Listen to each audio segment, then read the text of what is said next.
Mereka yang di luar sana batuk lama, batuk baru pun boleh cuba.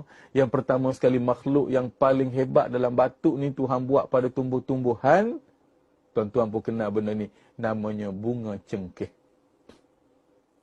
Bunga cengkeh, semua orang kenal bunga cengkeh. Beli bunga cengkeh tu 40 kuntum. Bukanlah 40 kuntum, satu baldi bunga cengkeh. Dia sikit je buah atas tapak tangan kita ni. Letak dalam bekas. Baca Fatihah jangan lupa. Baca ayat kursi.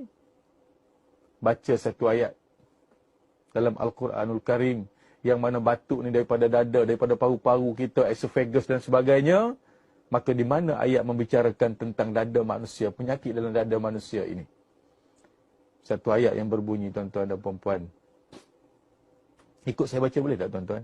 Boleh pahala, boleh ubat. Saya nak baca ayat ni, siapa batuk, nak letak tangan kat dada, baca pun boleh, ganti ubat batuk. Nak baca pada bunga cengkeh, lagi bagus. Letak tangan kat dada, ikut saya baca. Bismillahirrahmanirrahim.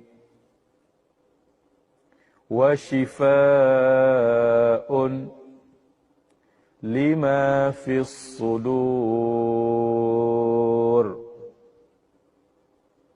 Ya Allah, ya Tuhanku, sembuhkanlah penyakit yang ada di dalam dadaku.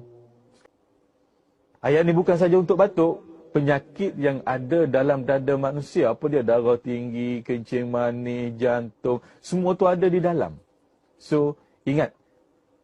Ayat ini adalah ayat penyembuh yang hebat untuk penyakit manusia yang ada di dalam dada.